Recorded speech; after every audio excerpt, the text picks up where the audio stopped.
So, Peter, this conversation, if you like, has come about through intermittent conversations over the years. Your life, your career in theatre and in training for theatre spans an amazing period. So we're going to start back in the middle. We're going to start with you directing As You Like It in Israel. And you had an experience on the Golan Heights. Yeah. Yes, well, I directed the show for the Camry Theatre in Tel Aviv. For 10 years I visited there and did a production every year. This was the first. The Yom Kippur War started soon after we'd opened it in Tel Aviv. And what happens is that the Israeli army has a section which hires entertainment from the entertainment industry and shows it to the soldiers in wherever they are. So this production of As You Like It, which had a wonderful lady called Tiki Dayan in it, she was quite a famous young comedian, playing Rosalind, and they bought it. And yes, I was up close to the Golan Heights, waiting to watch the performance for 1,000 soldiers. And not during the performance, but during some part of the preparation, we heard automatic gunfire. And this caused a great deal of consternation in the group that I was with, technicians and whatever, but not in me. And I asked myself, why on earth am I not reacting the same way as they are? And of course, it was, for me, a very familiar sound, because it was the sort of soundtrack to the early years of my life. Because I was born in a 2 up and 2 down, about 300 yards from the Royal Enfield Rifle Factory, and they had firing ranges to test the instruments that they were making. And I have an extremely warm memory of being tucked up in my bed and hearing, as my face was on the pillow, two things: squalling cats, which my mother had assured me was not a sign of their being hurt by anybody, and intermittent rifle fire. It was, as I say, a 2 up and 2 down, and in a street of 30 or 40 houses which faced one another. And a lot of them had seats but in their front garden, so that it was the habit of people coming out to sit at the front and talk across the road to one another. My grandmother had moved in and had all 11 of her children there. Only 5 of them had survived. My mother was the daughter, the youngest daughter, who had stayed. So my grandmother lived in the front room, and we lived in the back room. There were 2 bedrooms and a kitchen, which we called the scullery, and it was an outside toilet, and a garden where we kept chickens during the war, and my father grew vegetables. And right at the end of it, the Anderson shelter. My grandmother was a remarkable woman. I mean, I have a very, very specific memory of her sharing sweets between, I suppose there were 5 or 6 of us who lived in the street who were kids. And I have a really, really, really exact kind of memory of her movement of her hands. She shared absolutely everything equally. I mean, you get to keep more sweets because you supplied them. You had to put them all in the middle. She shared them and told us that we had to share in this way, and especially to Bobby Poyser, because Bobby Poyser's father had been hurt in the war, and so we had to look after him especially. And I mean, I have a memory of the absolute excitement and joy of having something to bring to this group that you could throw into the middle And I believe they experienced that too, an absolute happiness of contribution. I went later on to Chesterfield Road School, and Albany School, which was a secondary modern school, was about the same distance in the other direction. So my mother wanted me to come home for lunch. So she refused to put me into the 11 plus examination, which was left the headmaster fairly appalled because she wanted me home for lunchtime. And so I went to this secondary modern school. It was only really when I got there that it began to be apparent that I was brighter than that. So I'm telling you about a marvellous black teacher we used to call Dinky Dale, and he was, I think, a lay preacher. And I knew he was doing a geography degree at Birkbeck in the evenings. So he was the one who came round to my father and told my father that he didn't think that I should be an electrician, which my father, I think, had at the back of his mind, but that I should go on to college and become a teacher. And then I ended up getting 5 levels and then transferring to the sixth form of the Enfield Grammar School, which was a bus ride away, so I couldn't come home for lunch. That was like an experience of so many doors and windows opening in my mind, because I suddenly read a Shakespeare play. And whereas the other people in the sixth form were a bit tired by this time, because they'd been doing it since they were 12, for me it was like I was suddenly doing something that I loved to do. And I spent 2 years there. And they tried to get me into Cambridge, but you had to have Latin. The slightly embarrassing thing was I only had 2 A-levels, English and French. And that was okay for going to Oxford or Cambridge, but you had to have 3 if you went to the other ones, and I hadn't got one. So there was a very kind person who interviewed me at Cambridge who wrote to Birmingham. I went to be interviewed, and they simply sat me down and said, write something about not about drama or literature, and write about turning Shakespeare into film. So I sat down and wrote those 2 things, and the other thing I wrote about was Zeta, which was something I'd learned. I've been following in science. I think it was atomic fusion rather than, and everybody thought it was going to be a saviour of the world, but it wasn't. And after 2 hours, those were read, and he said, "Okay, I'll see you in October." The experience was of growing out of an extraordinarily warm and close working class family as I became more educated. After Birmingham, I went to work in Palmer's Green Rep. So weekly rep. I did 39 plays in 9 months, and I was in the last one. Last one was All My Sons, and I played one of the sons, and I remember walking off the stage tragically and then having to shin up the thing to turn the lights down on my last scene. I was paid nothing, and my father was not pleased. And I don't think it killed him, but he did die while I was in that year. I'd already decided that after a year out, I was going to do a postgraduate drama thing at Bristol.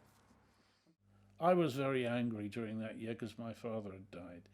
And I was angry really because I did, he'd copped out before I could bring home the bacon. Do you know what I mean?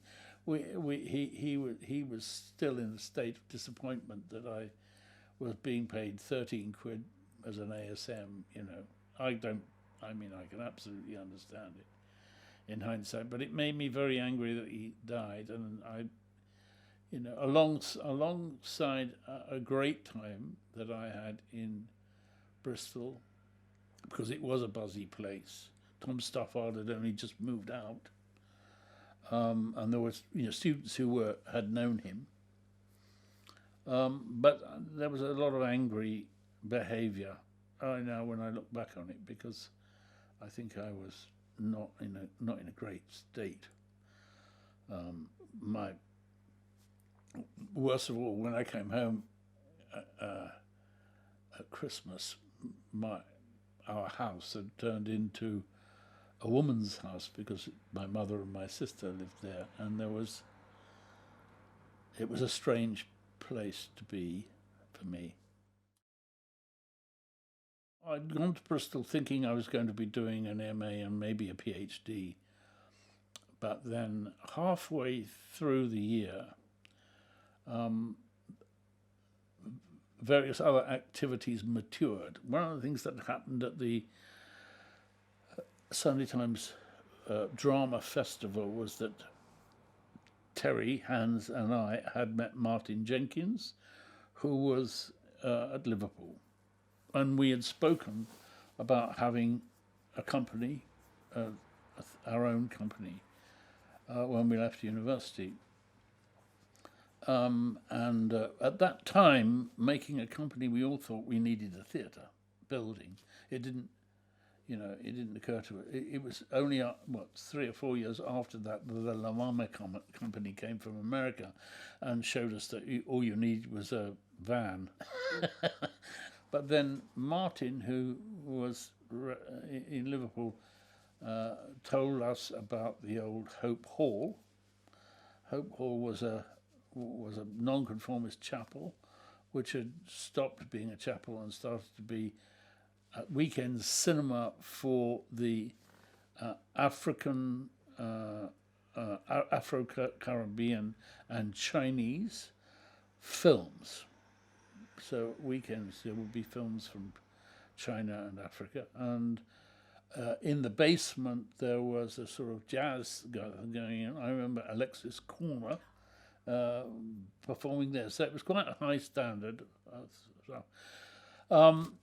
And well, what happened was that we negotiated a rent for the main auditorium. And the idea was that we would do Monday, Tuesday and Wednesday evenings, and Monday, Tuesday, Wednesday, Thursday, Friday afternoons for schools. To this day, I have no idea why they gave it to us. We had 3 students who had no business or no theatre background, nothing. We were just 3 enthusiastic chaps. And I think Liverpool at that time thought it could do anything, because there was the football team and the Beatles. And there was a sort of astonishing optimism about it. It was an extraordinary learning period for me. You can imagine, all that kind of negotiating that you wouldn't normally come across at 23 years old. And I left Bristol with a drama certificate instead of staying on for the rest, and we opened in 1964, the autumn of 1964, we opened the Everyman.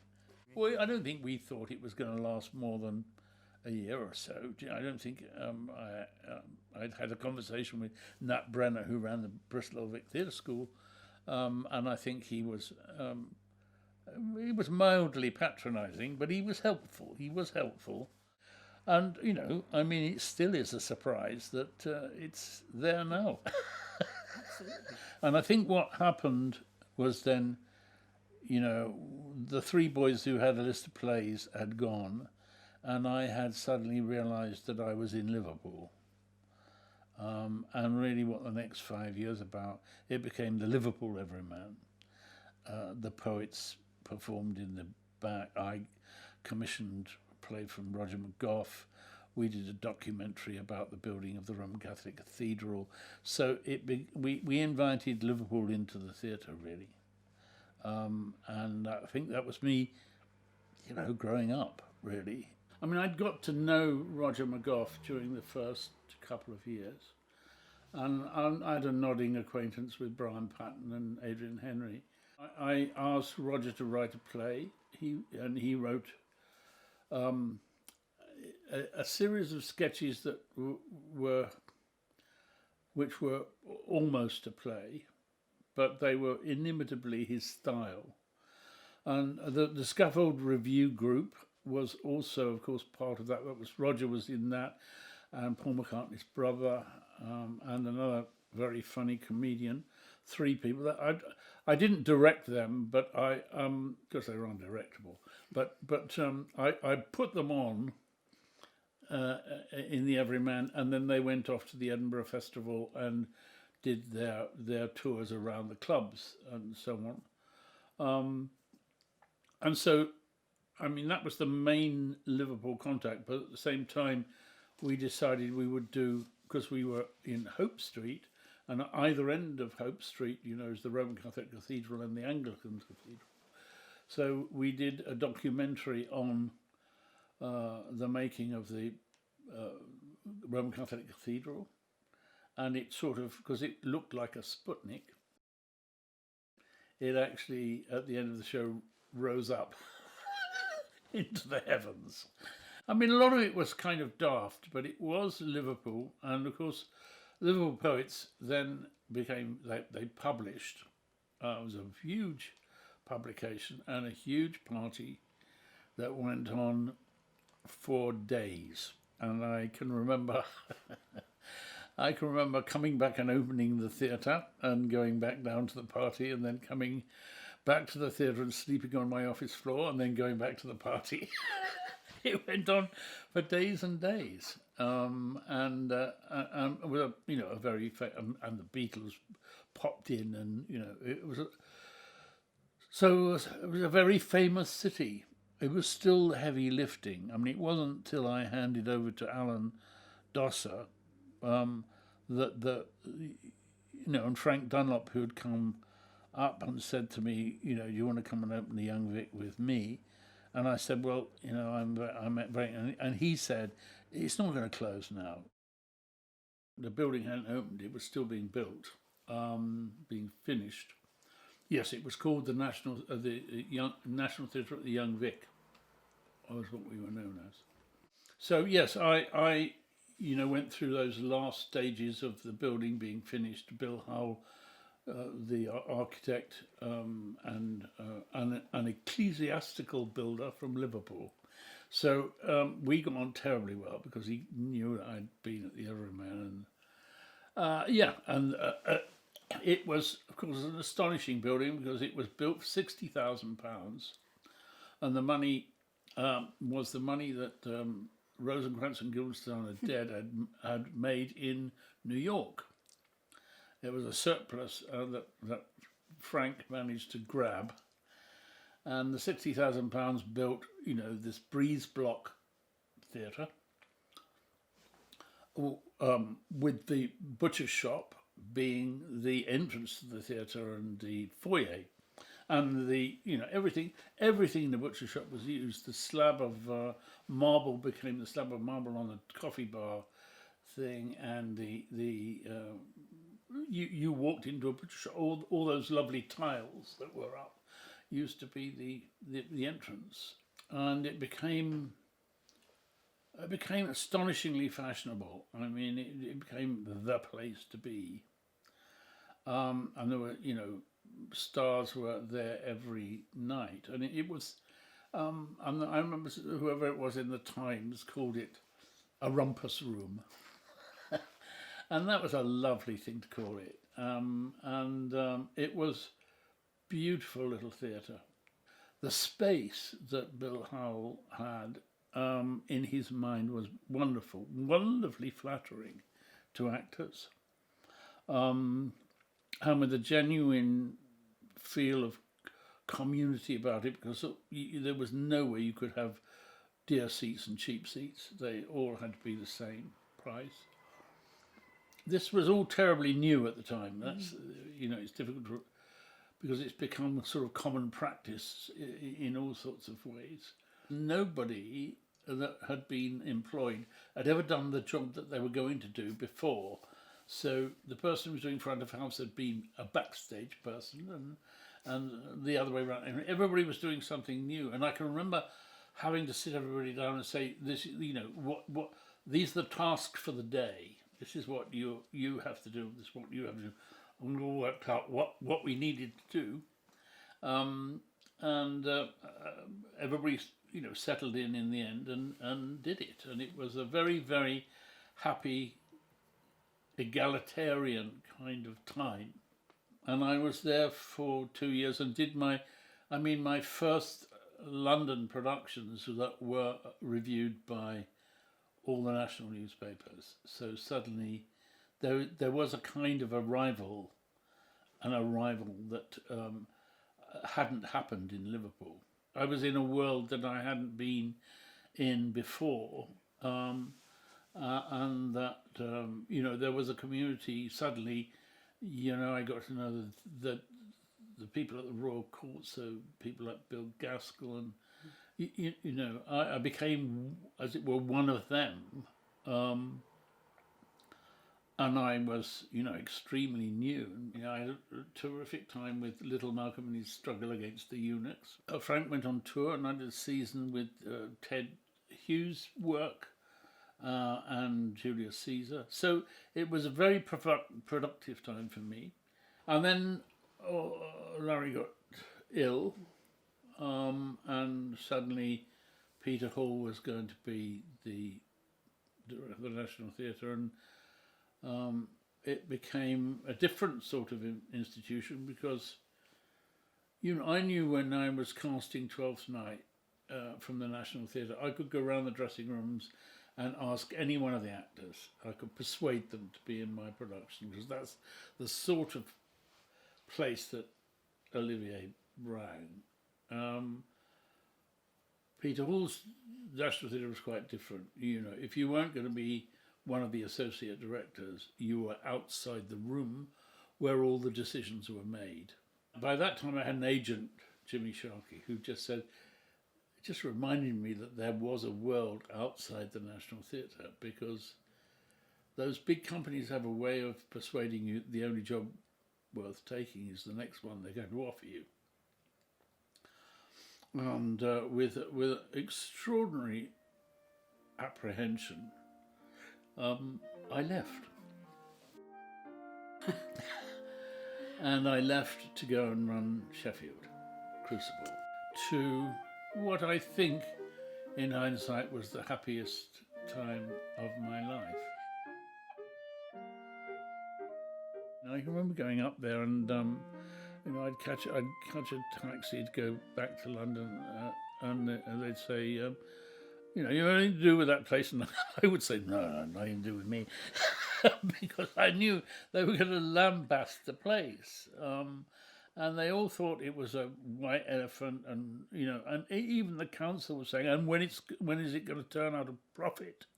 And they didn't seem to understand that it was never, ever planned to make a profit, and if it was going to make a profit, they'd have to have built it in an entirely different way. But the council had helped build it because, it was going to be a gravestone to certain aldermen. I decided to do, because I had done at Liverpool a very funny spoof Dracula, and I thought, I'll do that for Christmas. It'll be, and it had all sorts of, it was one of those productions that you pretended to be very dramatically serious. And when the audience laughed, you reprimanded the audience for laughing. And so there was a lot of improvisation in it. And when I announced it, they said, everybody else in the North gets a pantomime, we get a horror show. That was the reception that the announcement got. Anyway, it was a fantastic success. We also had the best and cheapest lunch at the bar. pine chips. It was nothing fancy, exactly what they wanted, and you couldn't get them to come through the glass doors. So my answer to that was snooker. In the end, I thought I have to do something other than plays. The plays are becoming popular, more popular. But what I need is to convince them that we are not something that's sort of parachuted in from somewhere else. But we are still the Sheffield rep. Do you know what I mean? I went over to see whether I could pinch boxing from the Trade Hall, Manchester. And then Arnold Ullman, who was my front of house manager, brought in a newspaper clip which says that the Canadian champion was suggesting that the World Championships would be moved to Canada, where there was this Guthrie Theatre, which would be perfect for snooker. So I was able to write a letter to say, you don't have to go all the way to Canada, I've got one of those in Sheffield.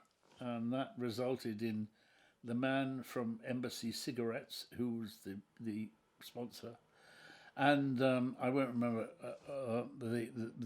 all of the players' names, but it was that extremely devilish-looking, satanic-looking thing. Who was the chairman of the players?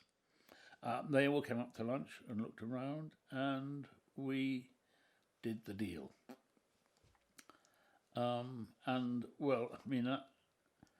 It transformed the place, because there were all sorts of non-theatre goers were then attracted to the place.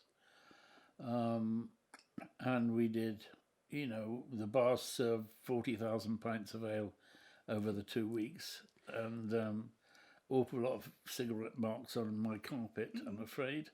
But but enough money that we made to pay for a production.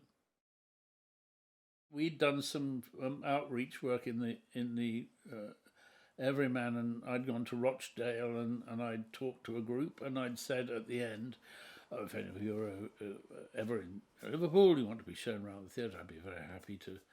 And there this little girl turned up with a satchel and a school uniform, who turned out to be Victoria Wood.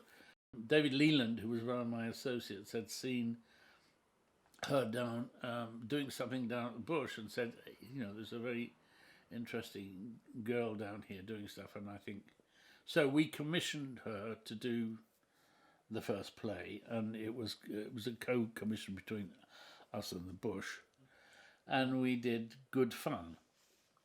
And Julie was in Good Fun. And there was, a lifelong friendship, really, because Victoria and I, we both were on the board of the little theatre in the Lakes, where she had a house, until she died. Prematurely, I have to say. Lots more work she could have done. Ruby Wax was in the company, Alan Rickman was in the company. And again, these are lifelong, Alan died recently as well, and they were youngsters. I used to sort of think of them as youngsters in my Sheffield company. Actors talk about being a family, but it's a kind of collective. And it's not that you're not in charge, but that you run the place, and that the last person in the building needs to feel crucial to its success. That's what it is. So it's the whole basic principle of contribution, that everybody is contributing, and you must make them feel the importance of their contribution. And I had an amazing group of people with whom I still go on holiday. I've been going for several years now to a little hotel in Spain which is run by the man who used to be the props person at Sheffield. The Lyric resembled those cardboard theatres that you used to get for Christmas. And it was a wonderful thing because I could make scenery move in from the side and fly in, and so on and so forth. So it was a new box of tricks, really. And of course, there is this lovely shock when you go into the auditorium, because it's a Matcham auditorium, very jewel-like, that is encased in a 1970s development. It's very funny. You're in London and you're not in London, because you're not on the West End. But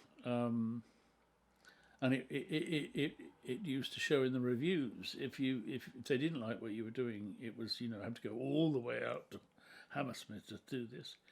If you did something good, you were 15 minutes from Piccadilly on the tube, So your geography moved according to how good you were. But it became clear to me that if I was going to do a production of The Importance of Being Earnest, there was no point in doing it if I couldn't get Maggie Smith to do it. Why didn't I enjoy it so much as Sheffield? Well, the community was not obvious. I never quite knew who I was talking to. And it was very difficult to make the kind of collective that I'd made from the other theatres, because everybody went home at 5:30. By this time, one's directing career had been influenced by the pragmatic. So certainly at the Lyric, I was giving the really interesting things away to people, and I was doing the thing that I knew would make the money. So I was doing the farce with Griff Rhys-Jones. We did Charlie. I co-directed Charlie's Aunt, and it moved to the Aldwych. So those things were bringing money in. And when I came to do the Lyric, one of the things I wanted to try was taking that budget and seeing whether I could do something else for it. So the result of that was really doing Goethe's Faust, which was over 2 evenings. And then we did a play about King Arthur and the Round Table, and we did one half of it in the theatre, and then we went through a tunnel to St Paul's Church, and the tunnel was decorated by us and in the church the next part was played, the first. So you had everybody deciding to go on all the nights deciding to go on their version. When you went into the church, there were 12 stages that moved around, and each one of the nights was doing his stuff, and you could go round and choose which one you watched. Nuria Esper came over and did the Lorca, and then Lyubimov came over and he did Dostoevsky for us, and that won him the prize. And so those foreign adventures were, some of them terribly difficult to live through, because Lyubimov was a very dictatorial director, for example, and he tells you where to put your arm when you're saying a line, and I really did have to have some meetings on a Friday night to persuade people to come back on the Monday morning. But it was a fantastic production, and once we were in production, the actors began to enjoy it, but they didn't enjoy rehearsing it all that much. Working in Israel started when I was at the Young Vic, because foreign directors used to come over to the National to try and get the national directors to do stuff abroad. And I think when Shaike Weinberg came from Tel Aviv, he was looking for somebody far more famous than me, but he ended up with me. And it ended up my going back to do a play there for the subsequent 10 years. And it was a sort of, of course, it's not a holiday, but the way in which theatre was conducted there was so different, and the climate so different, and it was certainly enough to provide you with a contrast with what you're doing at home. So there was something holiday-like about it. I did manage to do some new things for them as well, because I found a place in the Hyocon Park, and we moved the As You Like It into the open air, and had enormous fun, because I could then get animals into it and stuff like that. And then the Vol Auditorium was built in Hycombe Park, which is an open air theatre, and I did a production of Joseph's Technicolor Dreamcoat, and persuaded the Israeli army to drop Elvis Presley in on one of their helicopters, and they had this very exacting exercise of having to come over the hill and drop him according to the number of bars of music there was to do it. So there were some lovely things there, and I went to one or two other places where I did a production in Berlin, and I did 2 productions in Australia, and those were, they were. It was very, very good thing to do. It took you out of. It showed you other. I learnt lots of different things about the way German theatre was running, for example.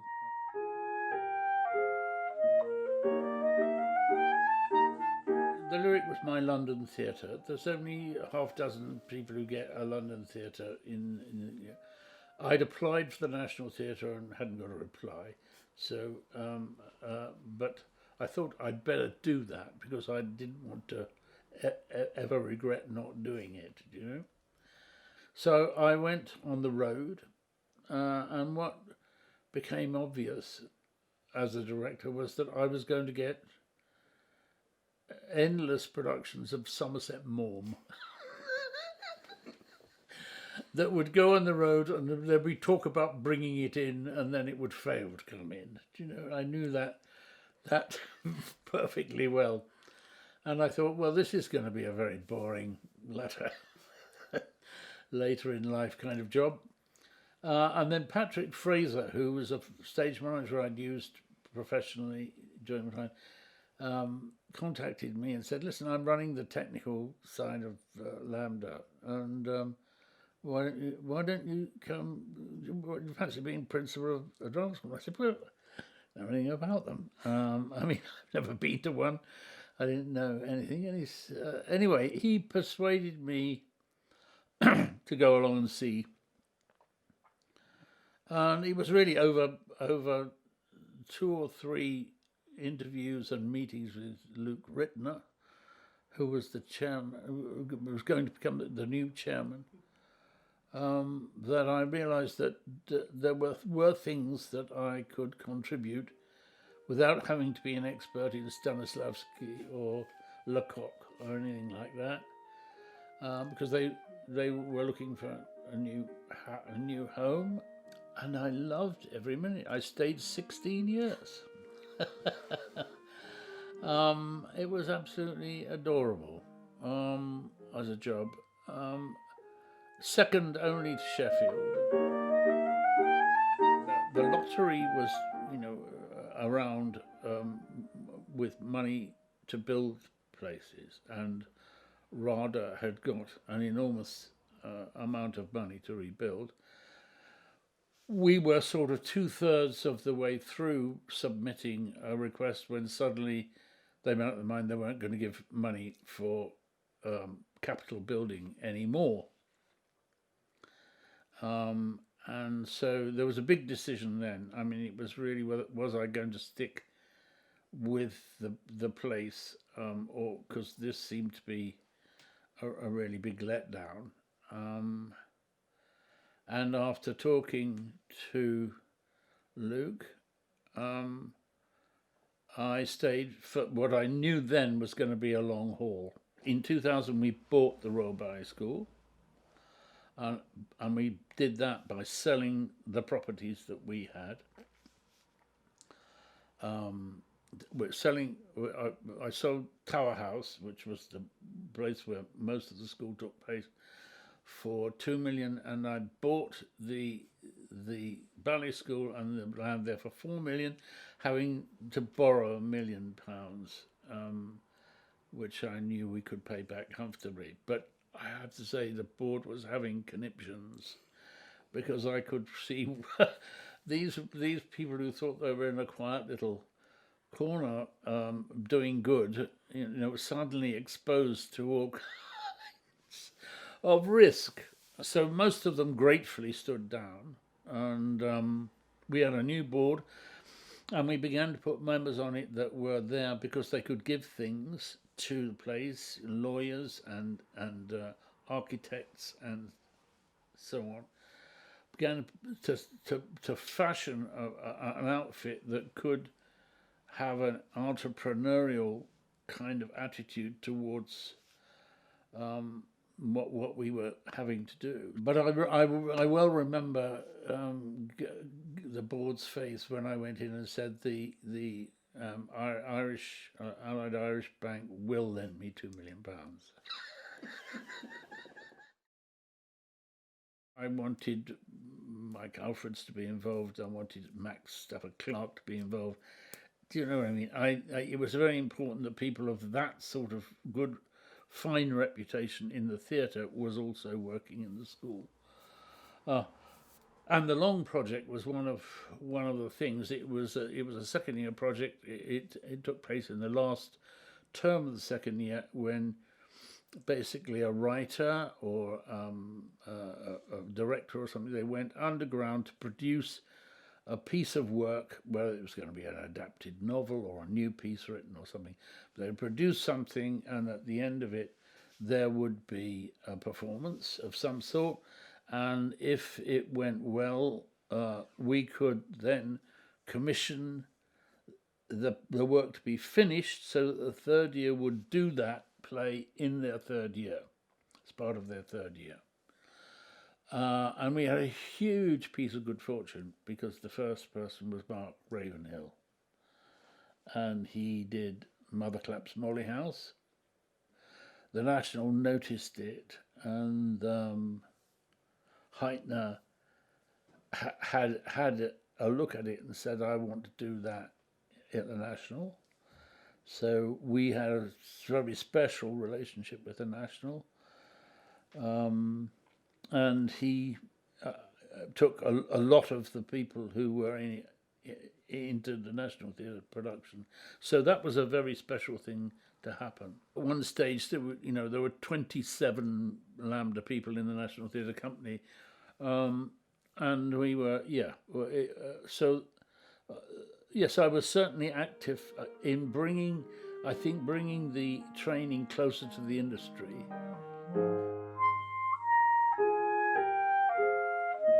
I had a triple bypass, and then I got a cancer, and that made me very ill. But I was cured. However, the board decided that it was time for me to have a rest. It was the last thing I wanted, actually. I fell out with the board, and I fell out with Luke. Not for long now. We've got over it. But I do think that there was a better way to do that. And that's the thing about these jobs. You see, they're not jobs. They are actually who you become and how you spend your life. I mean, they're not jobs. And when people say, you've got to give up this job and go into retirement, it's like saying give up your life, give up your identity, give up your, give up who you have been, whom, in order to run the place in the way that you want it run, you had to turn yourself into the place. Do you know what I mean? I was sort of quietly going mad for about 18 months, and then Stephen Jameson, who had been one of my heads of department anyway at LAMDA, and whom I had done my best to help get the principalship of Mountview heaved me out of my retirement and gave me the job that he once had, which was running the postgraduate director's course, which I do for my sins to this day. It's an enormous, enormous privilege to have reached this age and be working with young folk. It's a real privilege. Well, we've talked a lot about the importance of contribution, really. I started with my grandmother and the sweets, and the way in which, the reason I would say Sheffield was the happiest time was where that style of management, which is a collective style of management, where you have the last word, but you never have to invoke the last word, because everybody is contributing and the value of their contribution is clear. I think I think that way of running things, I think, is an important. I am proud of that way of sorting out how to run theatres and how groups of people and so on. I think that, and I was also very proud of the international work, international exchange, particularly with Russia. I'm very proud that Liverpool is still there. It's very. You get a bit of a buzz to think the first idea you had is still kicking and squealing and employing people. That's great. And now I feel extremely lucky because I'm chauffeured from my flat to my job every morning very early, and I drive through the most marvellous lit up city. It's such a long time since I've driven through the city in the early morning, and it feels like my town, and I feel very lucky.